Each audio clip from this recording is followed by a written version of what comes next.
Hello, everyone. We are back for another season so far. And welcome along, Dan from Rovers Chat. Now, Dan, Blackburn have been basically mugging me off all season.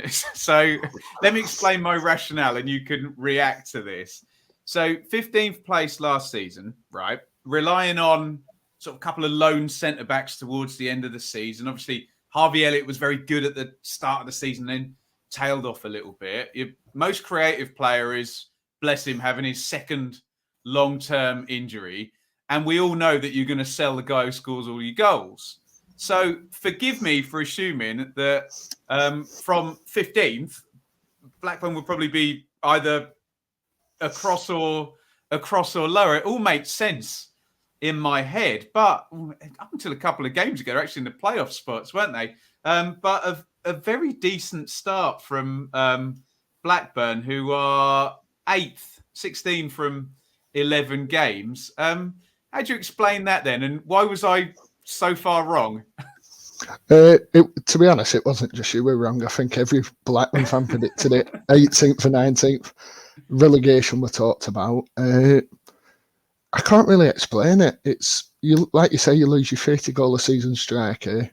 You lose Harvey Elliott, who's got near double figures. Bradley Dack's obviously out again.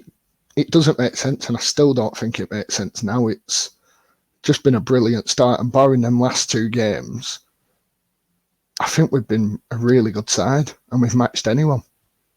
Yeah, I mean, I always sort of keep an eye on Tony Mowbray because I'm an Ipswich fan, and he was the Ipswich captain when we got promoted. So I have fond memories of him. And I was sort of watching you last season and thinking, well, if this clicks, it'll work fairly well. And there was then almost a sense they were too reliant on Elliott coming and getting the ball from deep and 17-year-old trying to run the team. And we all knew the numbers for Armstrong, who took lots and lots and lots of shots, didn't he, to get his goals. Great striker, obviously. But is there almost a sense now that without these big star players, particularly Armstrong and Elliott, maybe the responsibility is shared a bit more evenly around the team? I think you've got that spot on. I think, like you say, with Armstrong, I remember watching him have 10 or 11 shots in a game. And now it's Brereton Diaz is getting 5 shots a game, 5 shots more a game. Gallagher's getting these shots. It's other players getting these chances that Armstrong would have took last season. And I think that's a lot of it.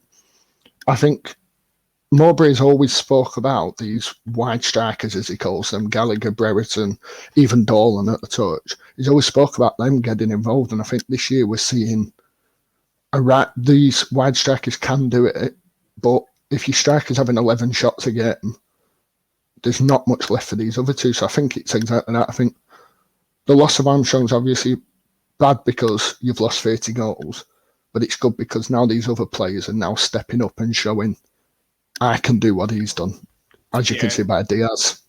Well, we're going to talk on individual players. I might ban you from saying Ben Brereton Diaz as your answer to this one because it's such an obvious answer. And I did not see a 10-goal in 11 games striker there, but still young. And he looks sensational at the moment. But Brereton Diaz aside, who have you particularly enjoyed watching for the Rovers this season?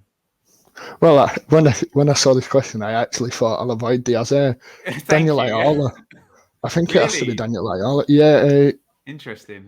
He's already played more minutes than he did last season. So that shows you everything about how much he played last year. He's just solid at the back. He's formed a great partnership with Darrell Lenihan, the captain. We're seeing now what the Middlesbrough fans talked about. Because last season, I think we were all hyped by him coming in, this promotion experience, solid championship defender, but he got through 10 appearances. But now it's looking like he can actually play for the club a bit more often. Yeah, absolutely. And like we mentioned at the top of the show, when I was looking last season and it was Branthwaite and Harwood Bellis, and you kind of like they're young and they're borrowed, and they'll probably both be tremendous players, but you just need that need that experience and that know-how at the back there. I've also got one on my pad here, which might be an obvious answer as well, because I've just looked through your results and there's one huge win in there. But what's been the standout performance of the season thus far, Dan? Well, yeah, like you mentioned, that Cardiff game was... I still don't understand what happened that day. I think if we're looking aside from that, we won 2-1 at Nottingham Forest early in the season. Although it's obviously they had their issues with Houghton, I think we don't score it often away from home. Like, we don't come back away from home. When we concede, we usually end up losing it. So I think Forest has to be up there as well. So do you buy this idea that some of us thought maybe in a couple of those away games, I'm thinking about Millwall and Middlesbrough, that possibly you were lucky to get away with something in a couple of those games as well? Yeah, I kind of think we're going for the win at home, draw away philosophy. Like, every game you mentioned there, we've gone to draw the game. And it's only when we've... Like, the Forest one come from a corner that we scored from. I think every point on the road or every result on the road's come from us going for a draw. Yeah, absolutely. Without wishing to kind of dig anybody out, who have you kind of expected a little bit more from in your squad so far this season that maybe you'll get in the remaining 35 games? Iain Paveda, I think I'd go for. Obviously, I didn't see too much of him. I'm not going to claim to have watched a lot, but he come as a name that we knew, a talented player we've seen do well, played for all the academies, and he's just not hit the ground running, really. But then you've got to look at it with the fact that Brereton plays in the position he plays, Gallagher plays. I think it's more of a fact of you've got to take your chance when it comes, and he's had a few chances and he's just not taken them. When I look at a player like Paveda, and like you said, you look at the places he's been and you think has to be a good player, but then you also look at the number of places he's been and you think, why hasn't he settled down? And then when you see somebody drop, with absolutely no disrespect to Blackburn, when you see someone drop down a level to get going, you do think, mate, you got to take this chance now, else it's never going to happen, right? That's it, and he's not young, is he? I'm not sure how old he is, but he's not like a Harvey Elliott coming in, is he? He's a little bit older. He has played a few games. For me, he will come good, but when you're living up to Brereton, you're always going to struggle, aren't you? At the moment, yes, you are. Unless you're Mitrovic, yes, you are at the moment. Oh, yeah. But there you go.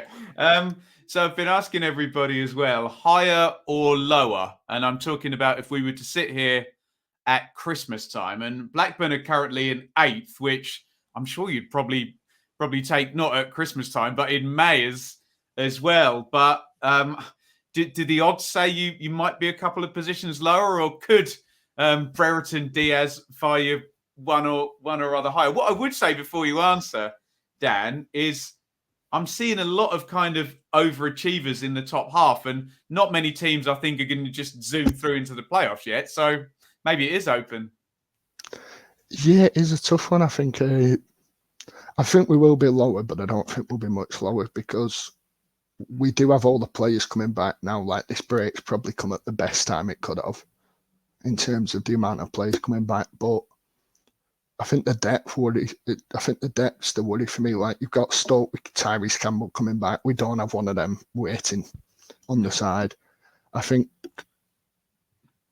I can see us being about 12th or 13th, which I'd say I'd take a top half finish at the end of the season. I'd bite your hand off for it now. There you go. Yeah, absolutely. And finally, we're looking for a grade for Blackburn, which I assume is going to be a fairly positive one, assuming you consider this is viable, that they can kind of keep up and it's not some big outlier and they're going to fall off a cliff going forward. But what grade would you give a really decent start for Blackburn so far this season, Dan? I think I'd go for a B+. I would be pushing towards the A, but them last 2 games, as we mentioned, have kind of dropped that a little bit. I'd go B+. I mean, I don't think any club other than maybe Fulham, West Brom and Bournemouth could complain at an 8th place position at this stage. I think it's a really good job by Mowbray. He's not backed by the fans as much as I think any other manager would be in 8th. Really, there has been a bit of turmoil again. Well, not turmoil, but a bit of voices against him. And I just think, I don't see how you can complain at being 8th in the league, especially the way the Championship is. No, I absolutely agree. And if it was 2 games ago, like you said, and it was 6th place instead of 8th place, I think I would be in A territory as well, because you know the deal. You're 3 games away from promotion if you're in those playoff spots, and we all know how those can turn out. Dan, brilliant stuff. Thank you for your time. Where can people find you, and what can they expect to find from your output? Everything we do, live shows, previews, reviews, quizzes, just anything Blackburn related. We do we're not a Championship channel, I'd never say that, but we do like looking at other games in the league. I think if you want Blackburn content, I don't think there's too many other places out there, so come and find us, Rovers Chat _ on Twitter or Rovers Chat on YouTube. Brilliant stuff. Head over to Rovers Chat on YouTube, and yes, a good position now. Let's hope it can continue for the Rovers. And look, if you've got a striker scoring, I think every 99 minutes at the moment, you're halfway up the league before you've even started with that player. So there you go. Dan, thank you very much for your time, and keep up the good work, fella. Thanks for having us.